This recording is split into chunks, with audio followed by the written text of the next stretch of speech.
नमस्कार दोस्तों, स्वागत है नई वीडियो में। साथियों, इस वीडियो में हम लोग प्रीव्यू FYUGP सेमेस्टर 1 वाले जिनका भी सेशन दोस्तों 25 से 29 है, उनके लिए जो आपका सब्जेक्ट है साथियों VAC वैल्यू एडेड कॉस्टेज, जिसमें आपको पढ़ना है योग फॉर हॉलिस्टिक डेवलपमेंट। तो जिन भी विद्यार्थियों का ये सब्जेक्ट है उनके लिए हम लोग VVI क्वेश्चन देखेंगे आंसर के साथ। तो ये वीडियो बहुत ज़्यादा इंपॉर्टेंट होने वाला है। चलिए शुरू करते हैं बिना किसी देरी के। ये एग्ज़ाम जो है आपका दोस्तों वो हिंदी इंग्लिश दोनों में होता है, तो आपको जिसमें अटेंड करना है आप कर सकते हैं।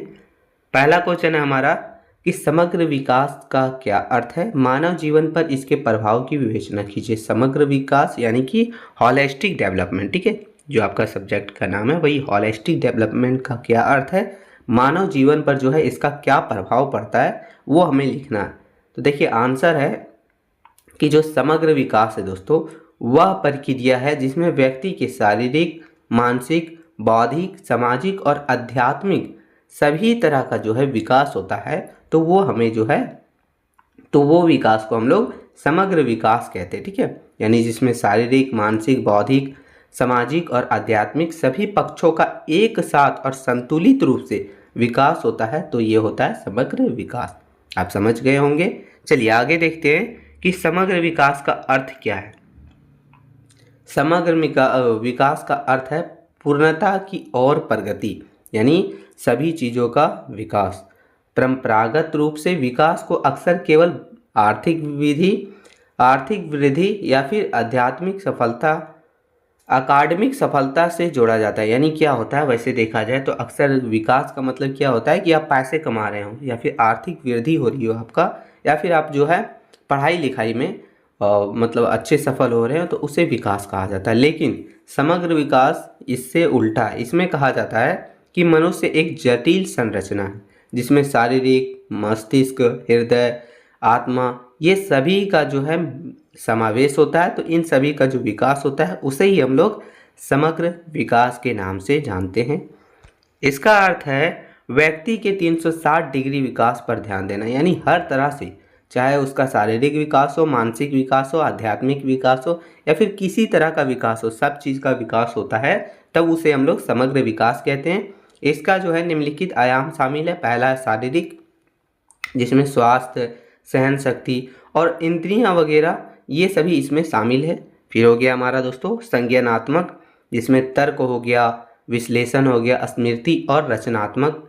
फिर है भावनात्मक, आत्म जागरूकता और भावनाओं का प्रबंधन, यानी उन सभी चीज़ों का मैनेजमेंट। फिर हमारा है सामाजिक दोस्तों, जो है संबंध, नैतिकता और नागरिक जिम्मेदारी। और फिर हमारा हो गया आध्यात्मिक, स्पिरिचुअल, जीवन का उद्देश्य, आंतरिक शक्ति और मूल्यों के प्रति प्रतिबद्धता। तो ये सभी यानी कि हर तरह से जो आपका विकास होता है वही हमारा समग्र विकास कहलाता है, हॉलिस्टिक डेवलपमेंट कहलाता है।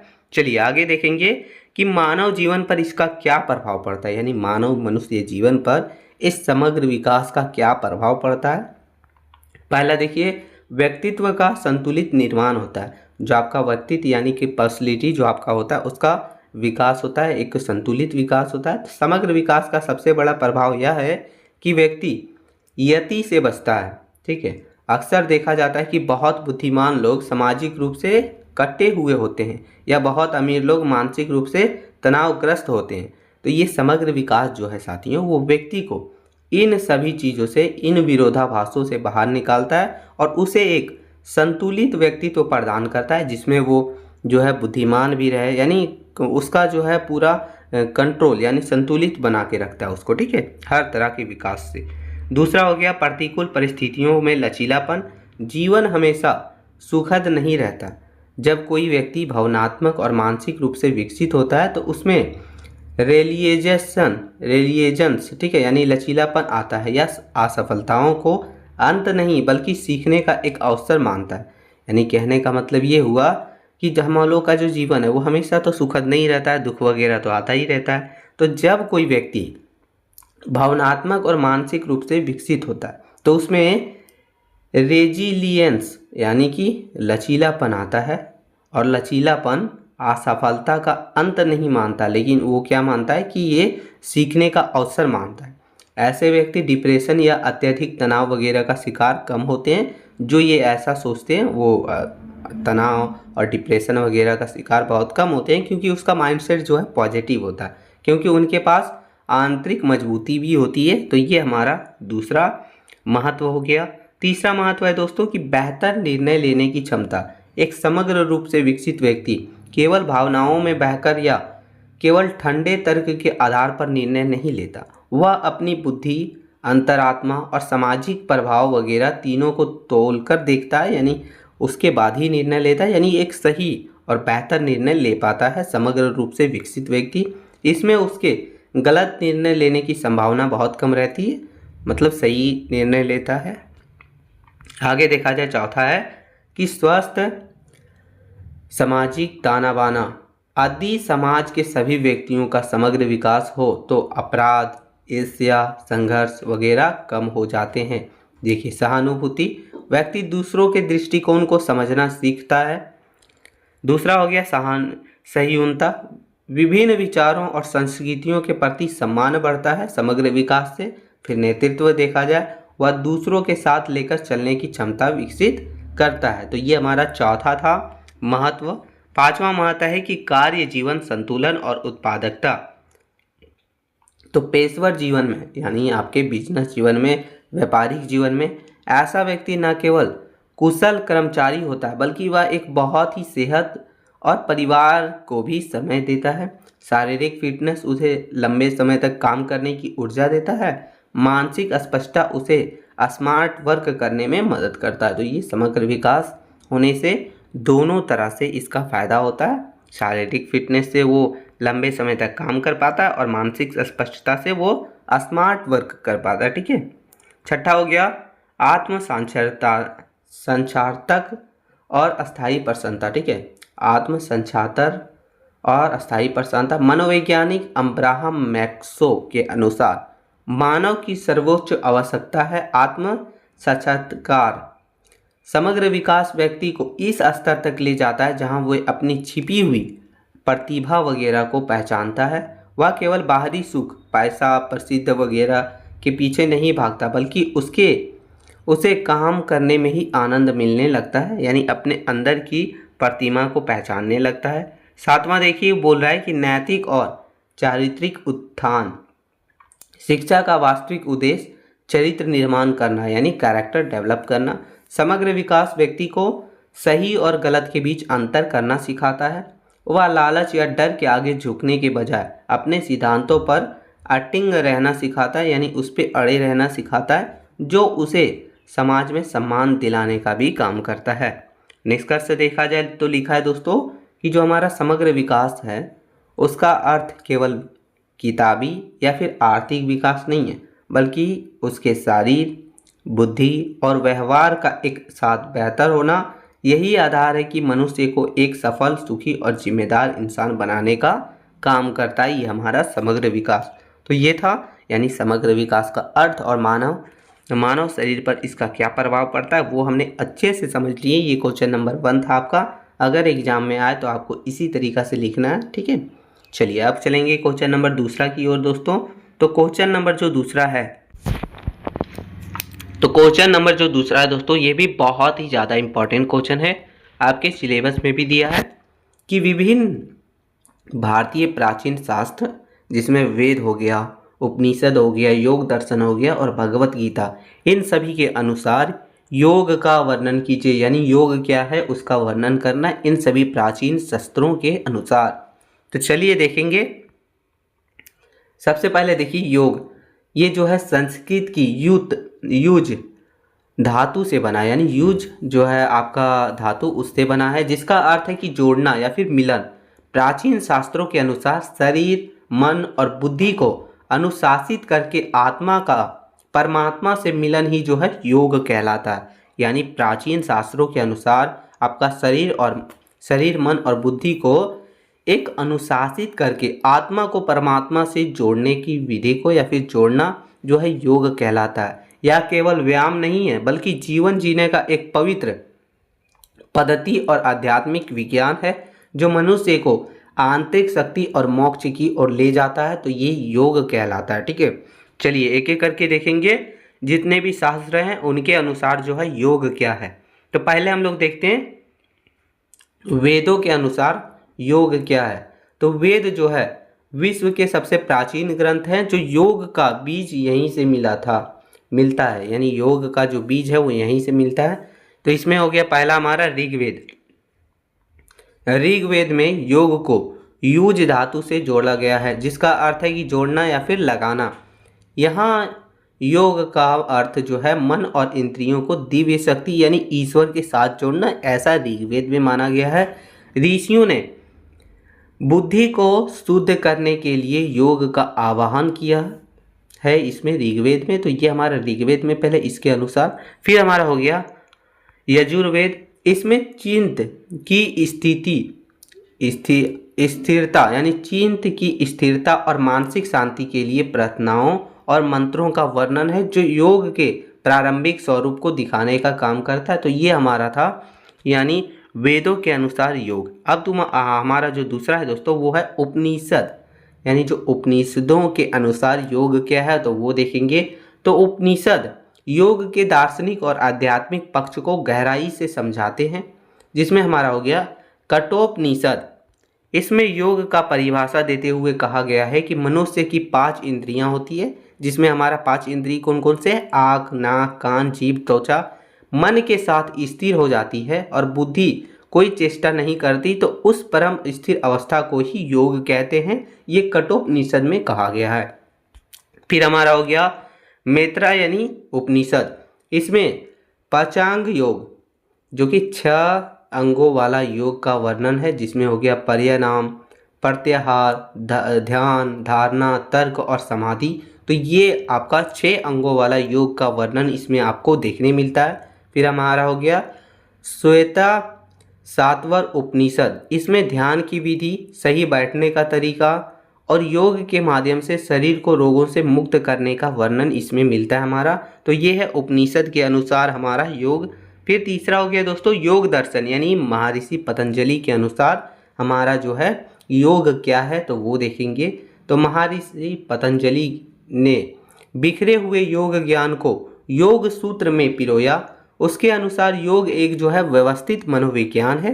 किनके अनुसार? महर्षि पतंजलि के अनुसार। इसका मुख्य स्रोत देखिए, लिखा है योग शिष्ट वृत्ति निरोधा। इसका अर्थ है कि चिंत यानी मन में उठने वाले विचार को रोकना ही योग कहलाता है। मन में जो विचार उठ रहे हैं उसको रोकना, उसे कंट्रोल करना ही योग कहलाता है। जब मन पूरी तरह शांत हो जाता है तब मनुष्य अपने असली स्वरूप को देख पाता है, अपनी आत्मा को, अपने आप को अच्छे से देख पाता है। तो ये हमारा योग दर्शन यानी महर्षि पतंजलि के अनुसार योग के बारे में कहा गया था। इसमें जो है अष्टक योग माना गया, यानी पतंजलि ने 8 चरणों वाला मार्ग बताया। पहला है यम, अहिंसा, सत्य, असत्य, ब्रह्मचर्य, अपरिग्रह, यानी ये सामाजिक अनुशासन वगैरह यम में होते हैं। फिर हो गया नियम जो हमारा देखिए शौच, संतोष, तप, स्वाध्याय, ईश्वर प्रणिधान, तो ये व्यक्तिगत अनुशासन। फिर है हमारा आसन जो है शरीर की स्थिर और सुखद स्थिति इसमें आती है। फिर हो गया हमारा प्राणायाम, यानी 8 चरण है। प्राणायाम में क्या है तो श्वास की गति पर नियंत्रण। फिर हमारा है दोस्तों प्रत्याहार, इंद्रियों को बाहरी विषयों से हटाकर भीतर मोड़ने का काम इसमें होता है।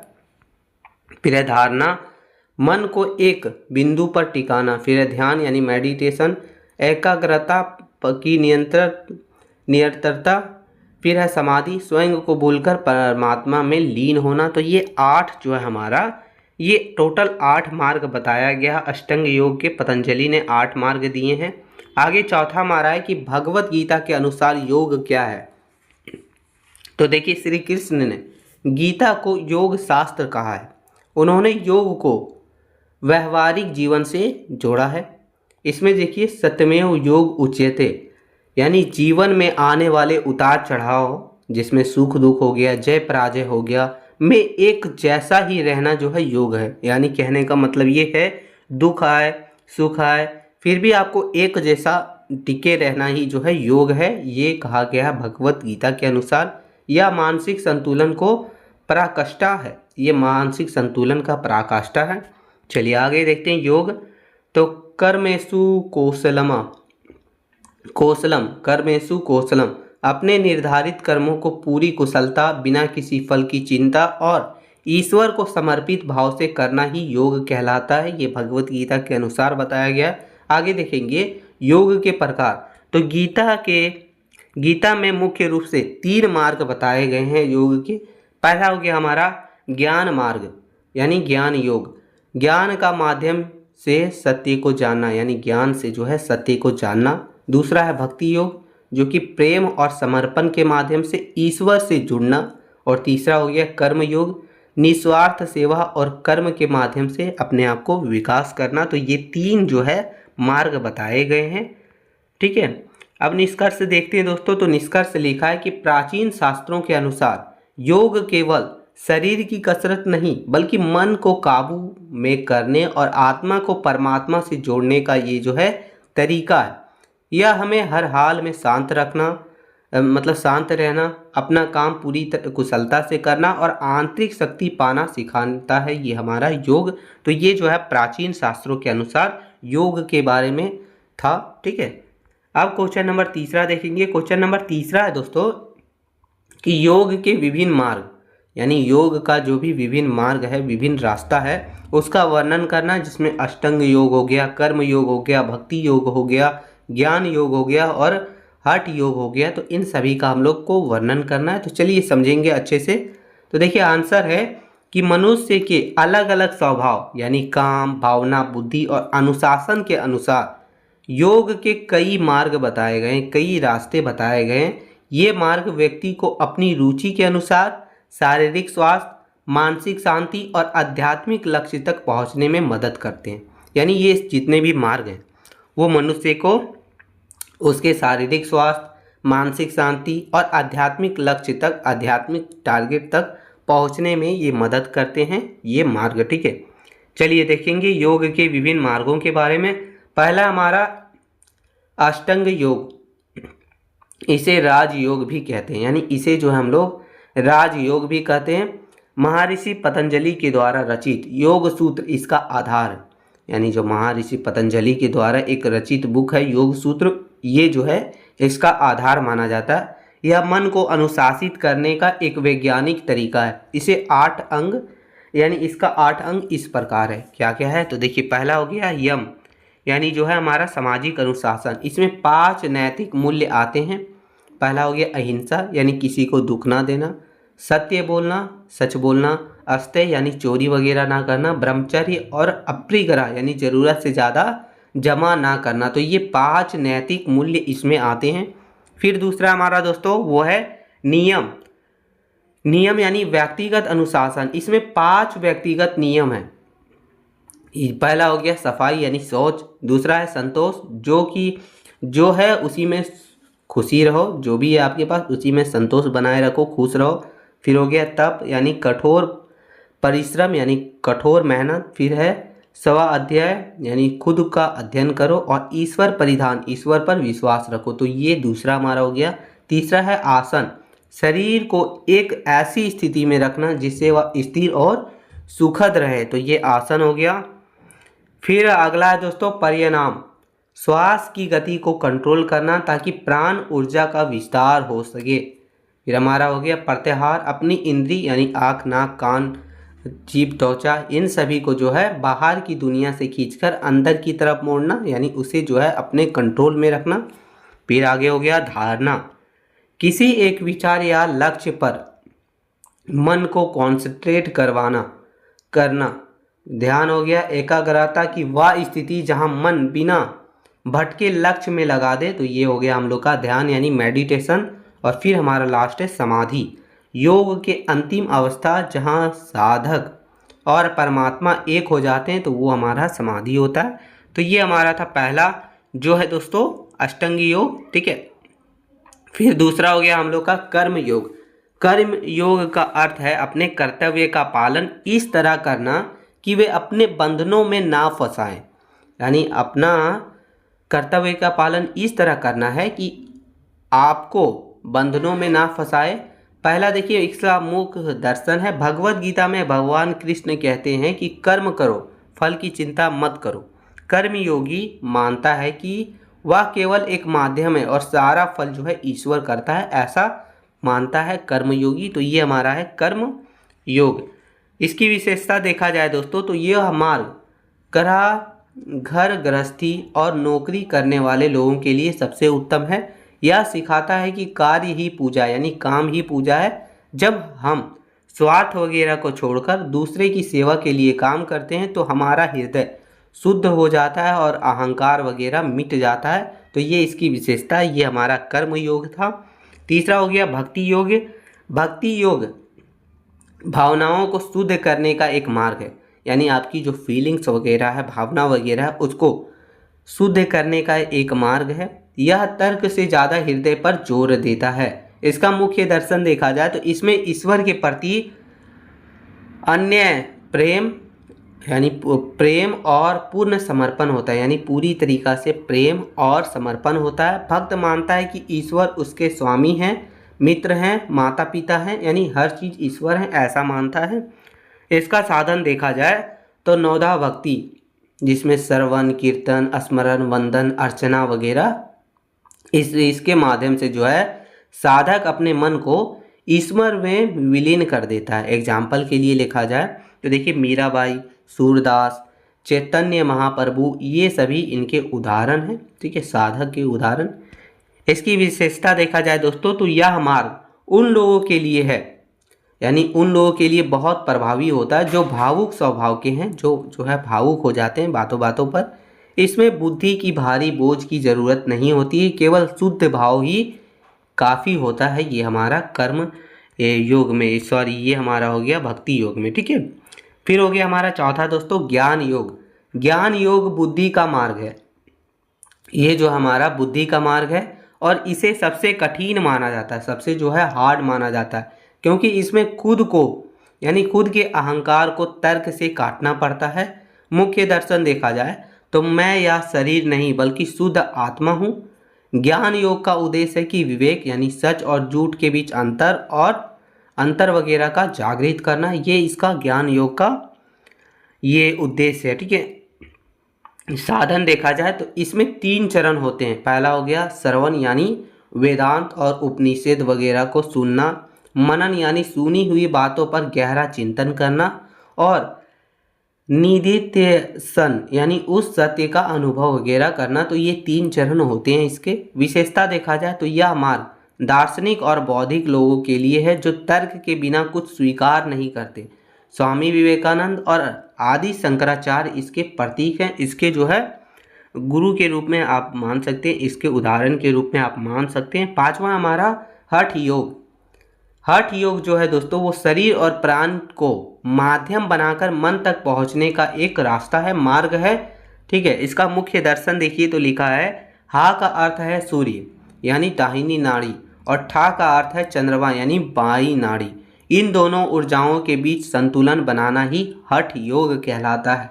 इन दोनों के बीच संतुलन बनाए रखना हठ योग कहलाता है।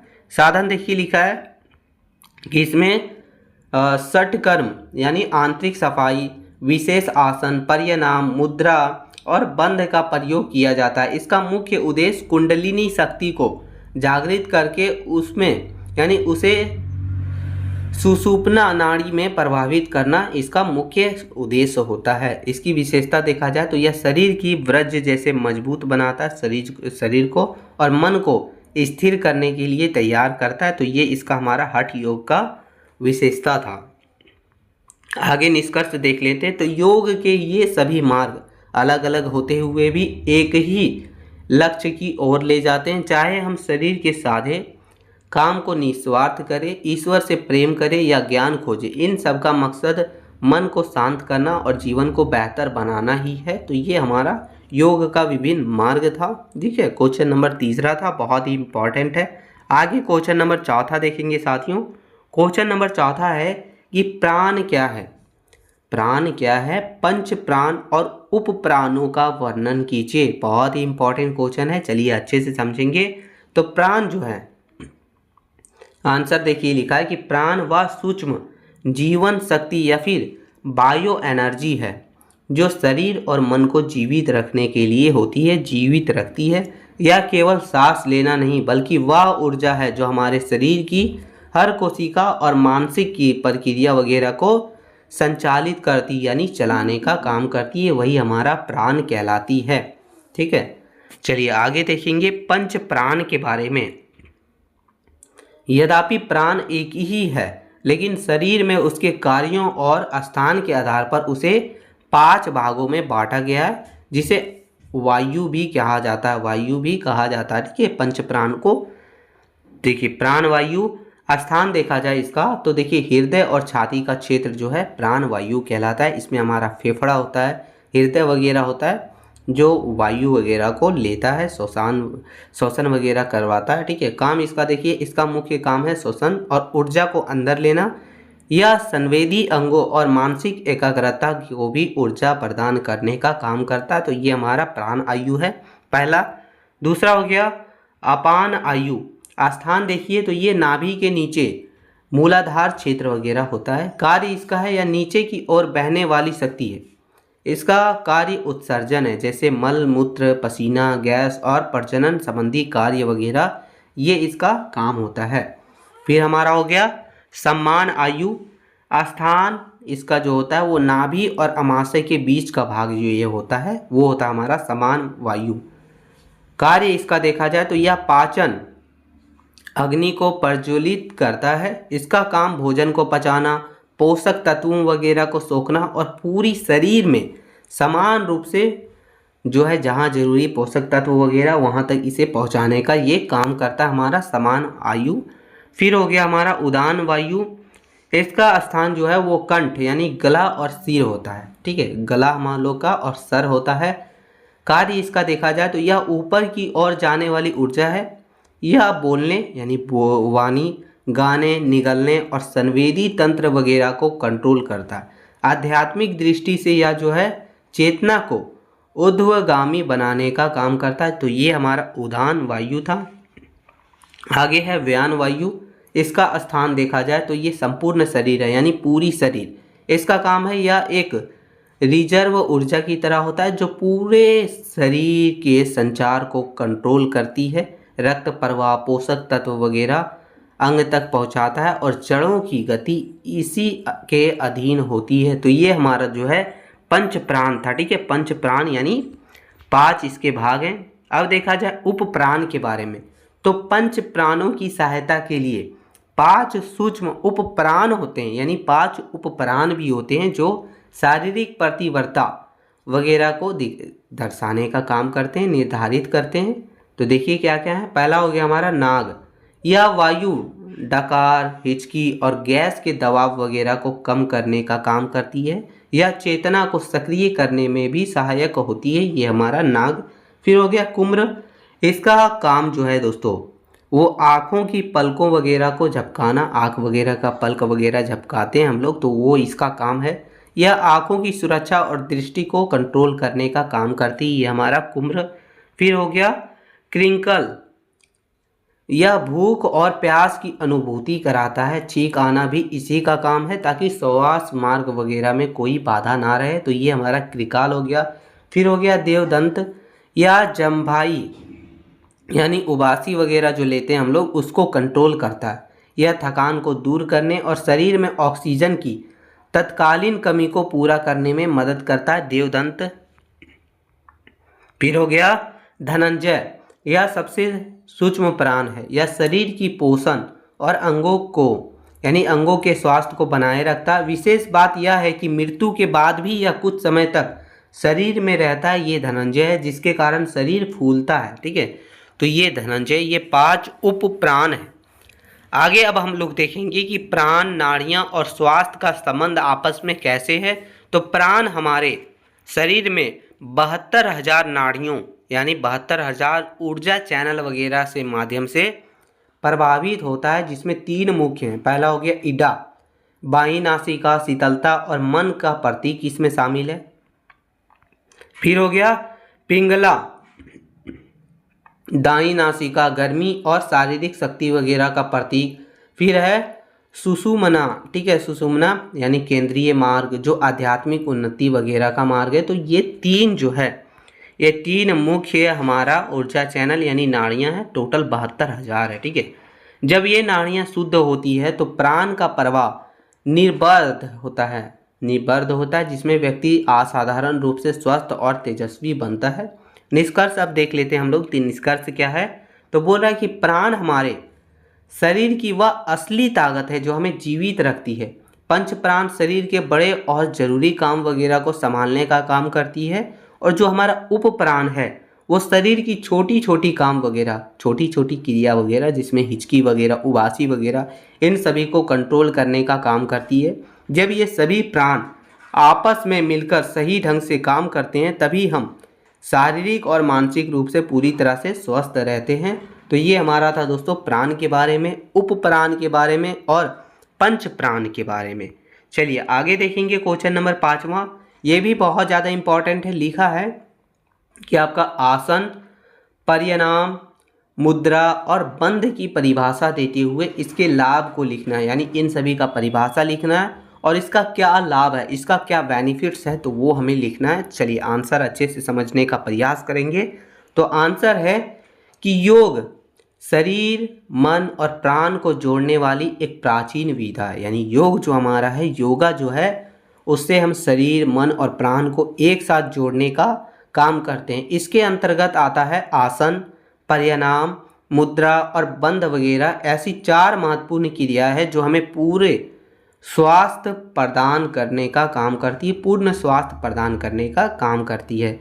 आसन जो है वो शरीर को स्थिर रखते हैं, प्राणायाम जो है सांस वगैरह लेने की तरीके को सुधारते हैं, और मुद्रा और बंध शरीर के आंतरिक ऊर्जा को कंट्रोल करते हैं। तो ये हमारा था। आगे देखेंगे एक एक करके। पहला हमारा आसन यानी शरीर का अनुशासन। इसका परिभाषा देखा जाए तो महर्षि पतंजलि के अनुसार स्थिर सुखमानसनम, ठीक है, यानी अर्थात जिस स्थिति में शरीर स्थिर रहे और मन को सुख मिले उसे आसन कहते हैं। ठीक है, यानी आप किसी भी स्थिति में हैं, किसी भी स्थिति में बैठे हैं, लेकिन वो स्थिति में अगर शरीर स्थिर रहे और मन को सुख मिले तो उसे हम लोग आसन कहते हैं।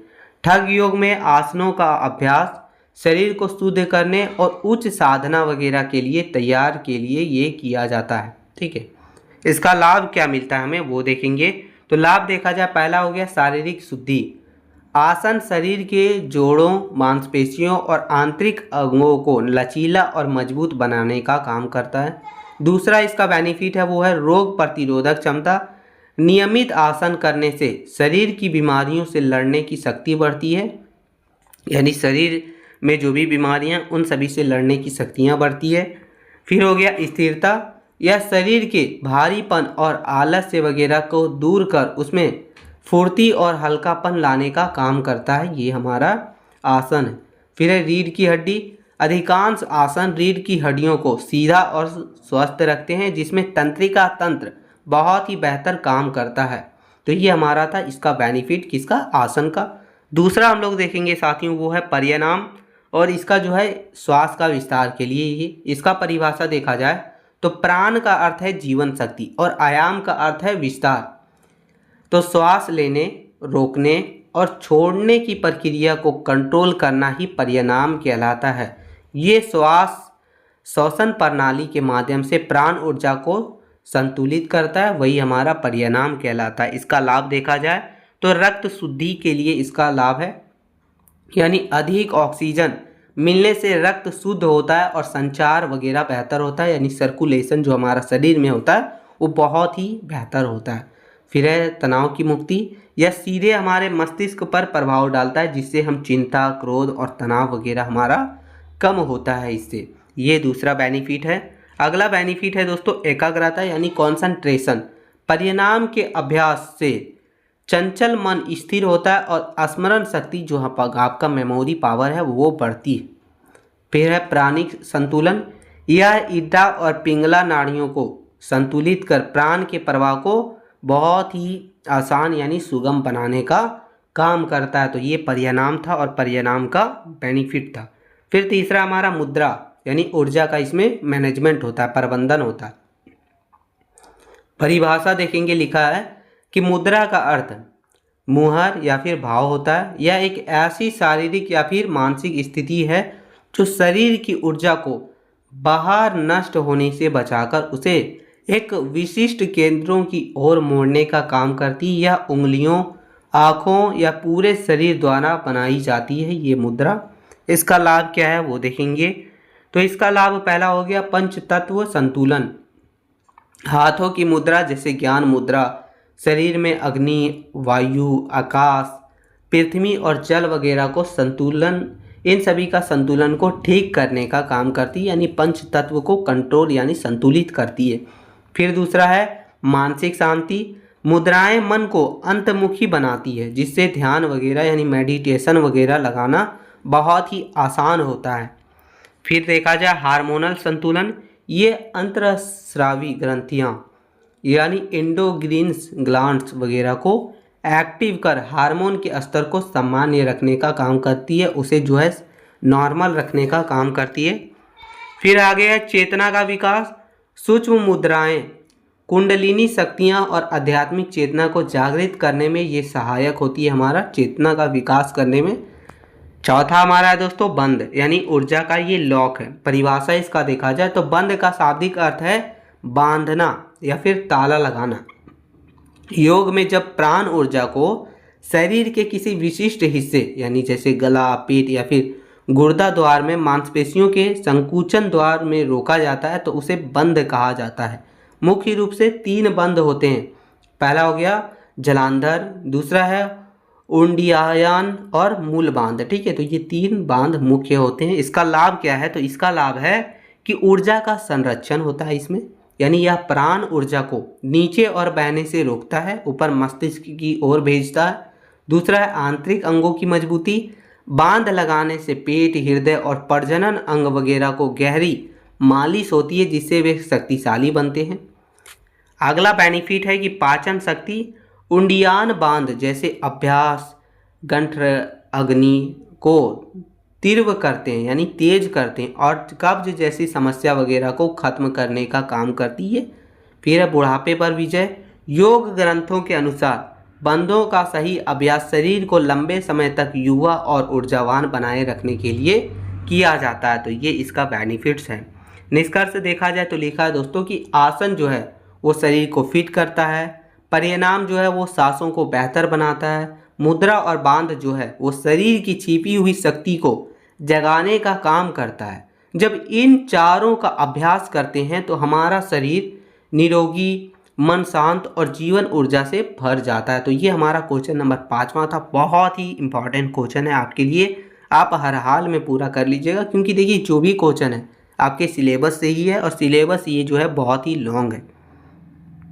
आगे क्वेश्चन नंबर 6 है कि पंचकोश क्या है, इसकी संरचना और मानव शरीर में इसके कामों का वर्णन कर रहा है हमें, ये भी इम्पॉर्टेंट है। तो चलिए देखेंगे।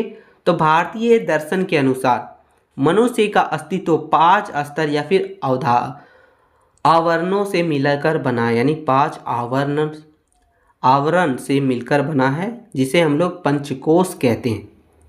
कोश का शाब्दिक अर्थ हो गया म्यान या फिर पर्दा। ये 5 कोश भौतिक शरीर से लेकर सूक्ष्म आत्मा तक फैले हुए हैं जो व्यक्ति के शारीरिक, मानसिक और आध्यात्मिक स्वरूप को पूरी तरह से पूर्ण करने का काम करते हैं। तो ये हमारा पंचकोश है। एक एक करके 5 कोश के बारे में देखेंगे। पहला कोश हमारा हो गया अन्नमय कोश, जो कि भोजन की परत होती है। यह हमारे अस्तित्व की सबसे बाहरी और स्थूल परत है जिसे हम देख और छू सकते हैं, यानी ये जो कोश है ये बाहरी और स्थूल परत है जिसे हम देख भी सकते हैं, छू भी सकते हैं। इसकी संरचना देखा जाए जैसा कि नाम से पता चल रहा है, यन यानी भोजन से बना है।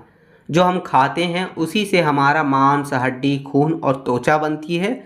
मृत्यु के बाद यह शरीर वापस मिट्टी यानी अन्न में मिल जाता है। तो ये हमारी संरचना है, यानी जो खाना वगैरह वो। कार्य इसका देखा जाए तो इसका काम जो है आत्मा को रहने के लिए एक घर देना और भौतिक दुनिया में काम करने के लिए आधार देना यानी एनर्जी देना। स्वास्थ्य, भोजन और आसन इसे बहुत ही मजबूत रखने का काम करते हैं। तो पहला कोष हमारा क्लियर हो गया। दूसरा कोष है प्राणमय कोष यानी ऊर्जा का परत। यह भौतिक शरीर के ठीक अंदर की परत है जो पूरी शरीर को चलाने का काम करती है। संरचना देखा जाए दोस्तों तो यह सांस और प्राण ऊर्जा से बनी है। यह अदृश्य है लेकिन पूरे शरीर में बिजली के तारों की तरह फैली हुई है। यानी ये जो है अदृश्य है, दिखाई नहीं देता, लेकिन ये पूरे शरीर में बिजली के जैसा फैला हुआ है। इसका काम देखिए तो इसका मुख्य काम शरीर के अंगों को शक्ति देना, पाचन, धड़कन, खून का बहना वगैरह इसी की वजह से होता है। परिणाम के जरिए इस कोष को शुद्ध भी किया जाता है। तो ये इसका हमारा दूसरा कोष था। तीसरा कोष है हमारा, वो है दोस्तों मनोमय कोष, यानी मन की परत। यह हमारे विचारों, भावनाओं और इच्छाओं की परत है। संरचना देखा जाए तो इसमें हमारा मन, यादें और पांचों इंद्रियां, जिसमें आँख, कान, नाक, त्वचा, जीभ, ये सभी शामिल होती हैं। ये हमारे भीतर चलने वाली सोचने की मशीन होती है ये हमारा, ठीक है, मनोमय कोष। इसका काम देखेंगे हम लोग तो इसका काम है बाहरी दुनिया को जानकारी लेना और उस पर प्रतिक्रिया देना। यानी बाहरी दुनिया की जानकारी लेना और उस पर जो है प्रतिक्रिया देना। गुस्सा हो गया, प्यार हो गया, डर और खुशी यहीं से पैदा होते हैं।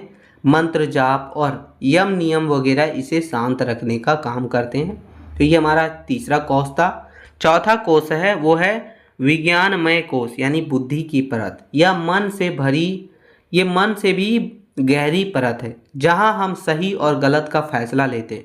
इसकी संरचना देखा जाए साथियों तो ये लिखा है कि यह बुद्धि, विवेक और अंतर्ज्ञान वगैरह से बनी है। मन केवल इच्छा करता है लेकिन बुद्धि फैसला लेती है कि क्या सही है और क्या गलत है।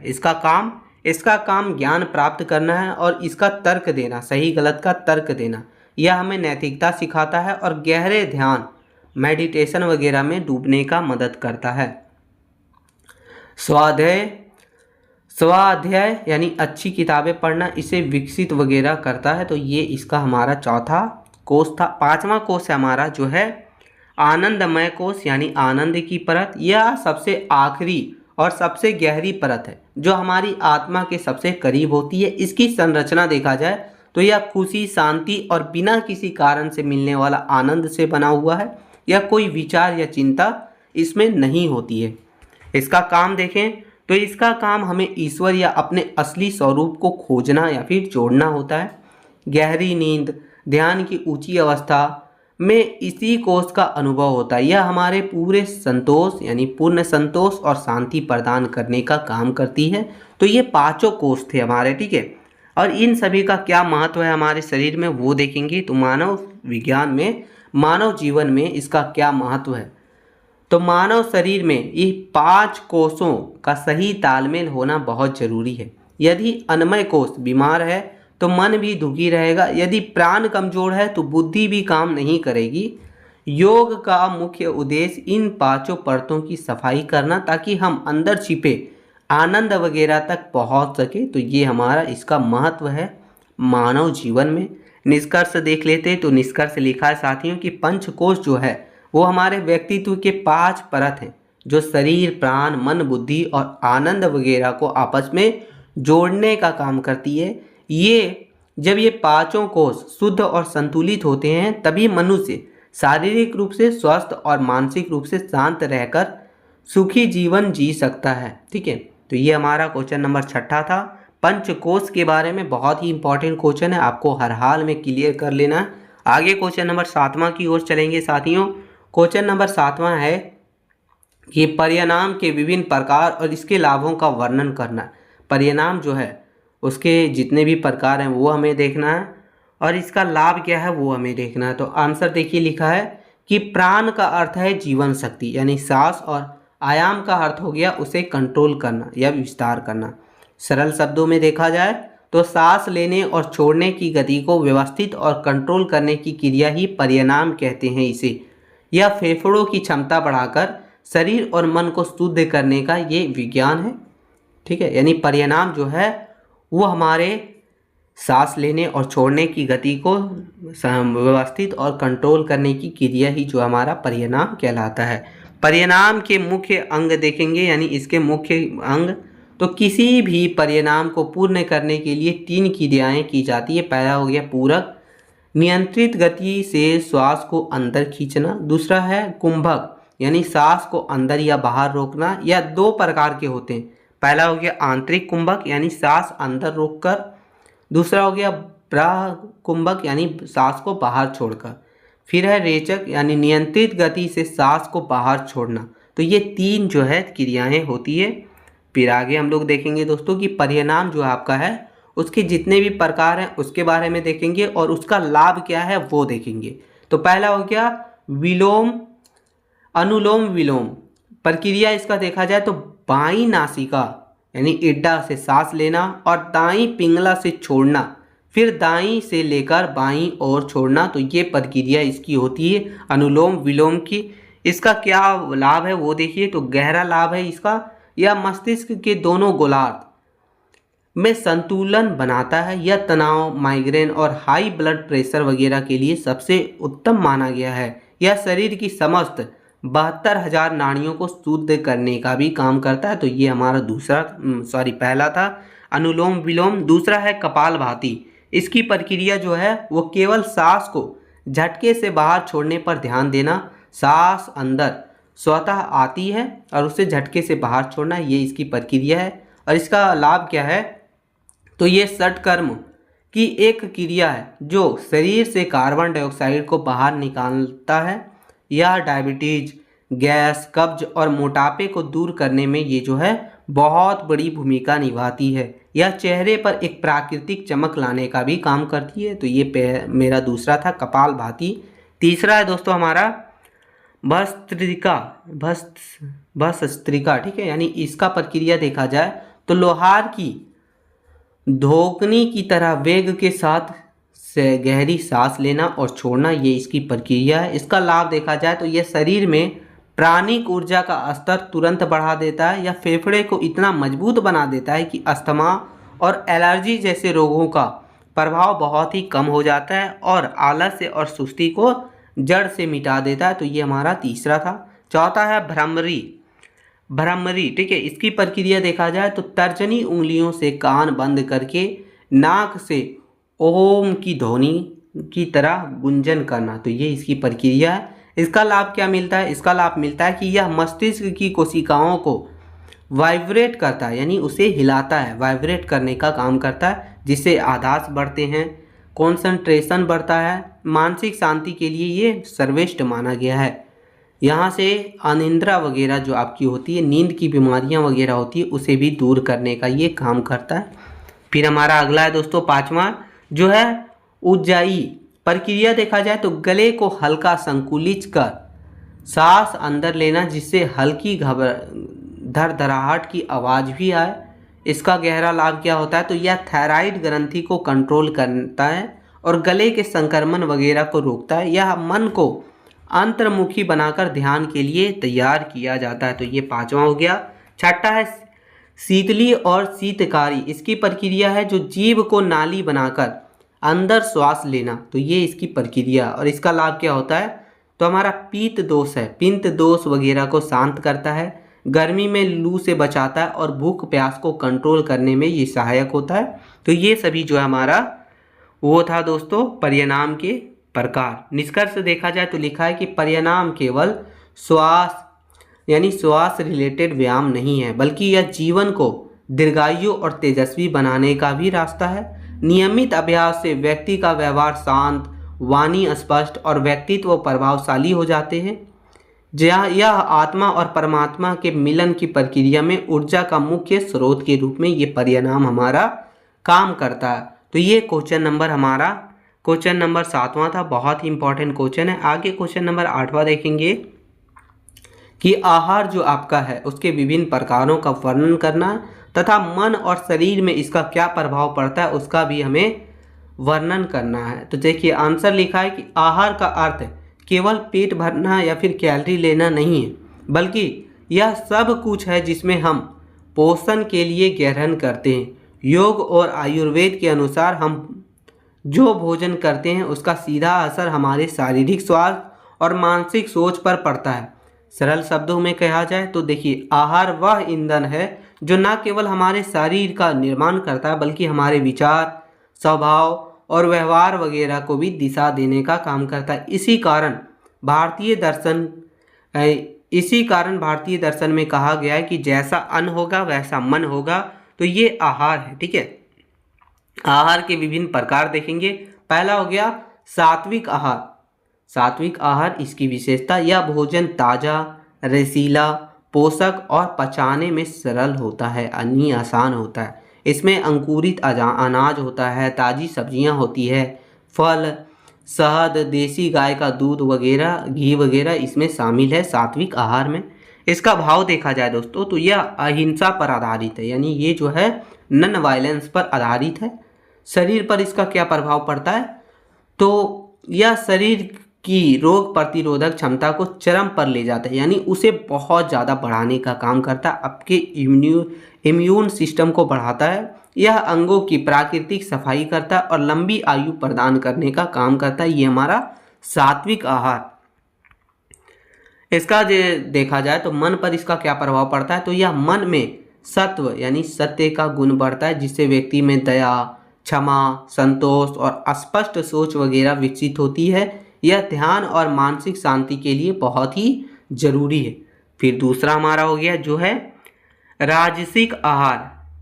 विशेषता देखा जाए तो यह भोजन बहुत ही तीखा, नमकीन, खट्टा और गर्म होता है, जिसमें कैफीन हो गया यानी चाय कॉफ़ी, तीखी मिर्ची हो गई, लहसुन हो गया, प्याज हो गया और मांसाहारी का कुछ हिस्सा भी इसमें आता है।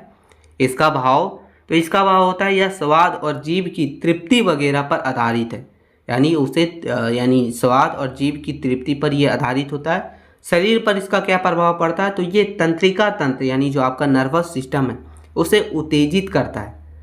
इससे शरीर में एसिडिटी, पित्त दोष और तनाव हार्मोन वगैरह बढ़ते हैं, यानी इससे जो है बढ़ते हैं तनाव वगैरह, पित्त दोष और एसिडिटी वगैरह। मन पर इसका क्या प्रभाव पड़ता है, तो यह मन को अति सक्रिय बनाता है, व्यक्ति में प्रतिस्पर्धा, सत्ता की चाह और क्रोध वगैरह बढ़ाने का काम करता है। यह शांति को भंग कर मानसिक अस्थिरता पैदा करने का काम करता है। यह हमारा राजसिक आहार। फिर तीसरा हो गया हम लोग का तामसिक आहार। इसकी विशेषता देखा जाए तो यह बासी दुर्गम्य युक्त, आधा पका हुआ या फिर अत्यधिक पका हुआ भोजन है। डिब्बा बंद खाना इसमें इसका उदाहरण है। शराब हो गया, धूम्रपान हो गया, पुराना मांस, इसके ये सभी चीज़ जो है इसके उदाहरण है हमारा तामसिक आहार का, ठीक है। भाव देखा जाए तो यह केवल पेट भरने और जड़ता पर ही आधारित होता है। शरीर पर इसका क्या प्रभाव होता है, तो ये शरीर में यानी टॉक्सिन वगैरह पैदा करने का काम करता है। यह मेटाबॉलिज्म को धीमा कर देता है, जिससे मोटापा, शुगर वगैरह या फिर हृदय रोग वगैरह होने की संभावना रहती है। मन पर इसका क्या प्रभाव पड़ता है वो देखेंगे तो यह चेतना को सुस्त कर देता है। व्यक्ति में अपारधिकक प्रवृत्तियां, आलस्य, अत्यधिक निंद्रा और नकारात्मक संचार वगैरह होने लगता है। ये मन पर प्रभाव पड़ता है। तो ये तीन प्रकार के आहार हैं, तीनों के बारे में हम लोगों ने देख लिया। आगे देखेंगे कि इसका जो है मन और शरीर पर क्या प्रभाव पड़ता है, उसको हम डिटेल में समझेंगे। तो पहला हो गया कि सूक्ष्म ऊर्जा का संचरण। यौगिक विज्ञान के अनुसार भोजन का एक हिस्सा मल बनकर निकल जाता है, दूसरा रक्त मांस बनता है और उसका सबसे सूक्ष्म हिस्सा जो है वो मन बनता है। इसलिए यदि भोजन नकारात्मक ऊर्जा से युक्त है तो वह मन को वैसा ही बनाएगा, यानी कहने का मतलब ये है जैसा जो भोजन कीजिएगा वैसा ही मन को बनाएगा, ये है, ठीक है। दूसरा हो गया हमारा रसायनों का खेल। वैज्ञानिक दृष्टि से देखे तो सात्विक आहार सेरोटोनिन यानी खुशी का हार्मोन वगैरह को बढ़ाने का काम करता है, जबकि राजसिक आहार वगैरह एड्रेनालाइन यानी ये हार्मोन बढ़ाता है, जिससे बेचैनी होती। तामसिक आहार शरीर में भारीपन और डोपामाइन के गलत चक्र को पैदा करता है, जिससे एडिशन वगैरह यानी कि लत वगैरह लगती है। तो ये दूसरा रासायनिक इसका प्रभाव है। तीसरा प्रभाव है आध्यात्मिक विकास। आहार वह ईंधन है जो हमारी आत्मा की यात्रा को गति देने का काम करती है। गलत आहार से चक्र और नाड़ियाँ जो है ब्लॉक हो सक जाती है और योग साधना में मन नहीं लगता है। तो ये जो है मानव शरीर पर और मन पर प्रभाव पड़ता है हमारे आहार का। ठीक है, निष्कर्ष देख लेते हैं। तो निष्कर्ष लिखा है साथियों कि सात्विक आहार शरीर को निरोगी और मन को शांत रखता है, जबकि राजसिक और तामसिक आहार बेचैनी और आलस्य वगैरह पैदा करते हैं। इसलिए जैसा हम भोजन करते हैं वैसा ही हमारी सोच और सेहत बन जाती है। सही आहार का चुनाव ही एक स्वस्थ और सुखी जीवन का कुंजी है। तो ये हमारा क्वेश्चन नंबर 8वां था और बहुत ज़्यादा इंपॉर्टेंट क्वेश्चन है। ठीक है, देखिए 10 ही इंपॉर्टेंट क्वेश्चन निकाल के आपके लिए दिए हैं, बहुत ही इंपॉर्टेंट है। आगे क्वेश्चन नंबर 9 हो गया कि सूर्य नमस्कार के चरणों और इसके लाभों और इसकी सावधानियों का वर्णन कीजिए। यानी सूर्य नमस्कार का जो भी स्टेप है, जो भी चरण है, वो हमें लिखना है। फिर इसका लाभ क्या होता है और इसकी क्या क्या सावधानियां बरतनी चाहिए सूर्य नमस्कार के दौरान। तो ये सभी चीज़ें हम लोग पढ़ेंगे क्वेश्चन नंबर 9 में। तो चलिए देखते हैं। आंसर है कि सूर्य नमस्कार का अर्थ हो गया सूर्य को सम्मान देना। ठीक है, यानी उसका रिस्पेक्ट करना। यह 12 योगासनों का एक समूह होता है, यानी 12 योगासनों का एक समूह होता है जो शरीर, मन और सांसों को आपस में जोड़ने का काम करती है। इसे पूर्ण व्यायाम भी कहा जाता है क्योंकि यह अकेले ही पूरे शरीर की कसरत कर देता है। यह शरीर को ऊर्जा से भरने और बीमारियों को दूर करने का सबसे प्रभावी तरीका हो गया हम लोग का सूर्य नमस्कार। चलिए आगे देखेंगे। तो सूर्य नमस्कार के 12 चरण होते हैं, 12 स्टेप्स होते हैं, वो सभी चीज़ों को देखेंगे। तो सूर्य नमस्कार के 12 मंत्रों के साथ 12 स्थितियां की जाती है। पहला हो गया प्रणामासन यानी सीधे खड़े होकर दोनों हाथों को जोड़कर छाती के पास लाएं। यह मन को शांत करने के लिए होता है, पहला। दूसरा हो गया हस्त उत्तानासन। ठीक है, यानी सांस भरते हुए हाथ को ऊपर उठाएं और थोड़ा पीछे की ओर झुके। इससे हाथ और कंधे में खिंचाव आता है। तो ये दूसरा हमारा हो गया। तीसरा है दोस्तों पदहस्तासन। सांस छोड़ते हुए आगे की ओर झुके और हथेलियों को जमीन पर टिकाने की कोशिश करें। इससे रीढ़ की हड्डी जो है वो लचीली होती है, फ्लेक्सिबल होती है। तो ये तीसरा हो गया। चौथा है अश्व संचालनासन। सांस भरते हुए दाएं पैर को पीछे और ले जाएं और बाएं घुटने को आगे झुकाएं। नज़र ऊपर रखें, यह पैर को मजबूती देने का काम करता है। फिर पांचवा हो गया हम लोग का पर्वतासन। सांस छोड़ते हुए बाएं पैर को भी पीछे ले जाएं। शरीर का आकार एक पहाड़ यानी त्रिभुज जैसा बनाएं।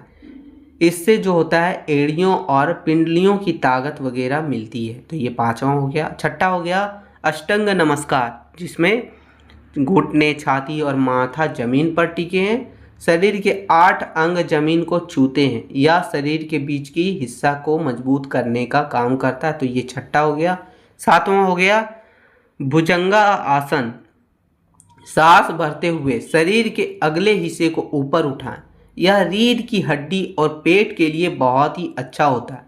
आठवां हो गया हम लोग का दोस्तों पर्वतासन। सांस छोड़ते हुए वापस कूल्हे को ऊपर उठाएं, जैसे स्टेप 5 में किया था वैसे ही। ठीक है, फिर हमारा है 9वां अश्व संचलनासन। सांस भरते हुए दाएं पैर को दोनों हाथों के बीच लाएं, जैसे स्टेप 4 में किया था सेम वैसा ही। ठीक है, 10वां है पदहस्तासन।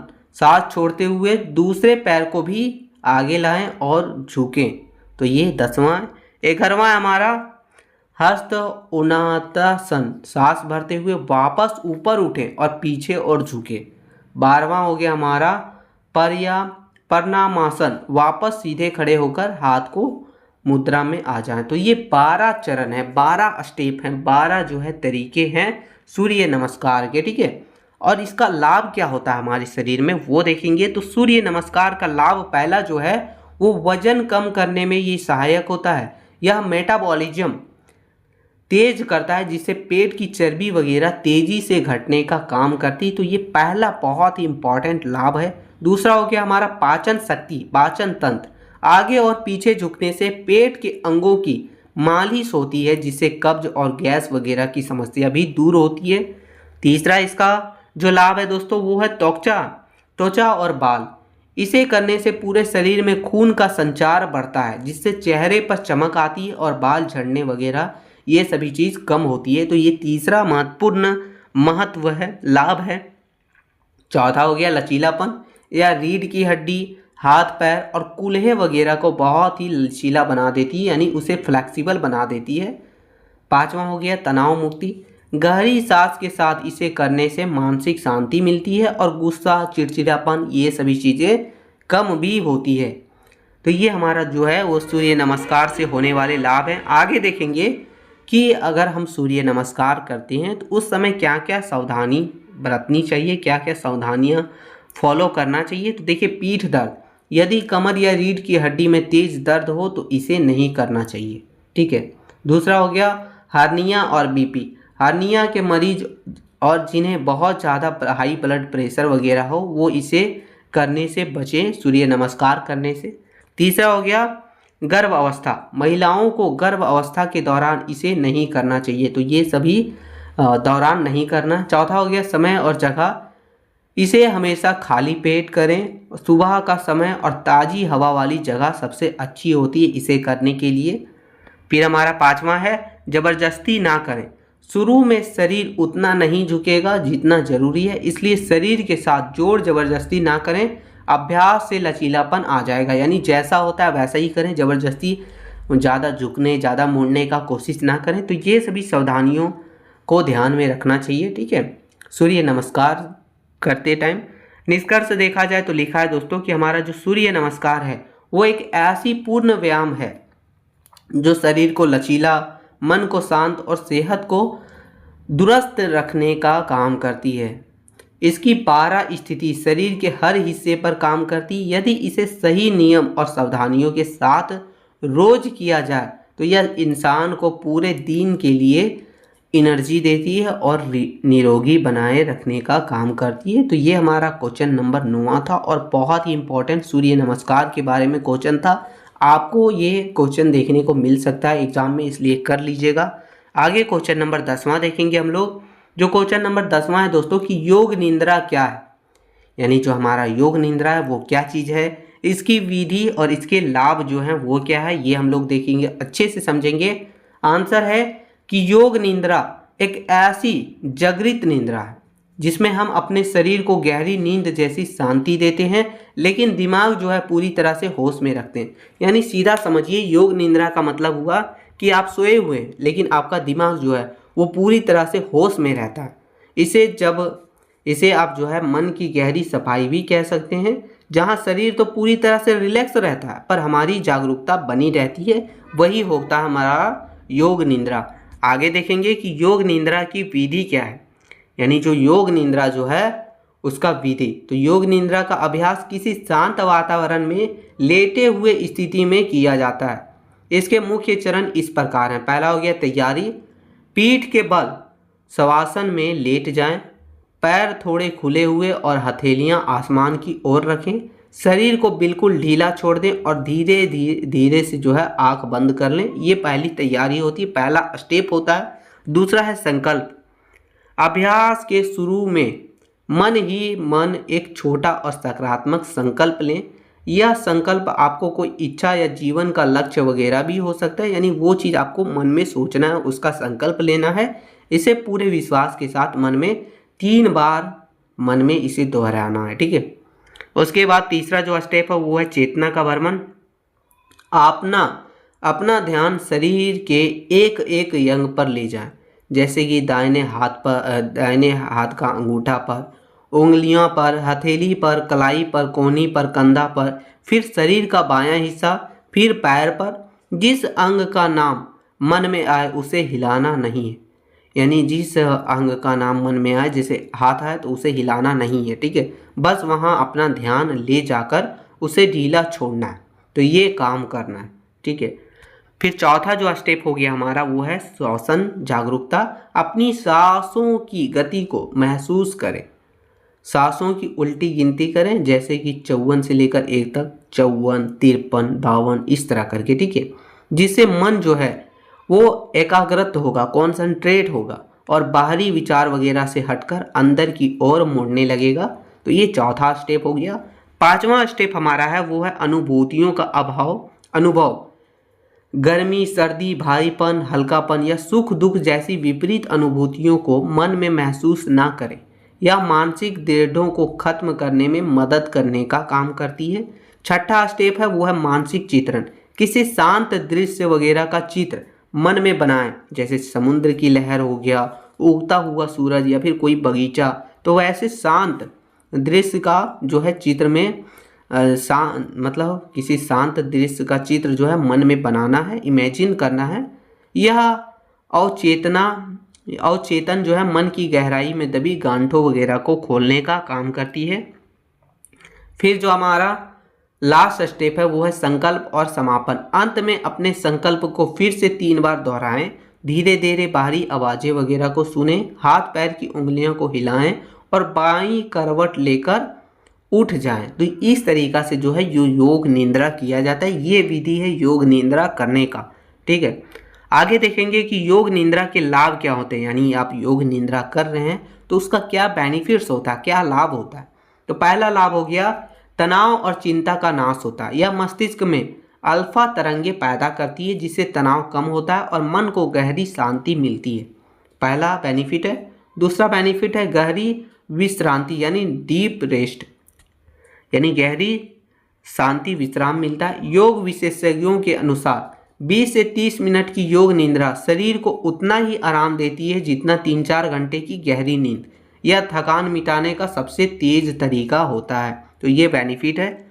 आगे हो गया अवचेतन मन की प्रोग्रामिंग। योग निद्रा के दौरान हमारा अवचेतन मन बहुत ही एक्टिव होता है। इस अवस्था में लिया गया संकल्प हमें हमारे स्वभाव और बुरी आदतों को बदलने की भी ताकत रखती है। तो ये इसका बेनिफिट है। फिर है आदास और कॉन्सनट्रेट वगैरह। यह छात्रों और बुद्धिजीवियों के लिए एक वरदान के जैसा है, क्योंकि यह सीखने की क्षमता और याद रखने की शक्ति वगैरह को कई गुना बढ़ा देता है। ये हमारा योग निद्रा। फिर आगे जो बेनिफिट है इसका वो है मनोदेहिक रोगों में राहत। High blood pressure, migraine, diabetes और हृदय रोग वगैरह में योग निद्रा जो है वो नियमित अभ्यास में बहुत ही लाभकारी सिद्ध होता है। तो ये हमारा बेनिफिट है, लाभ है योग निद्रा से। और सावधानियां देखा जाए यानी कौन कौन सी सावधानियां जो है ध्यान में रखनी चाहिए योग निद्रा के दौरान। तो पहला हो गया सोना नहीं है, यानी आपको जो है पूरी तरीक़ा से सोना नहीं है। योग निद्रा का मुख्य उद्देश्य है जागृत रहना। यदि आप सो जाते हैं तो यह सामान्य नींद बन जाएगी, यानी ये तो नींद बन जाएगी, नॉर्मल नींद, ये तो योग निद्रा नहीं होगी। तो ये सावधानियां रखनी है।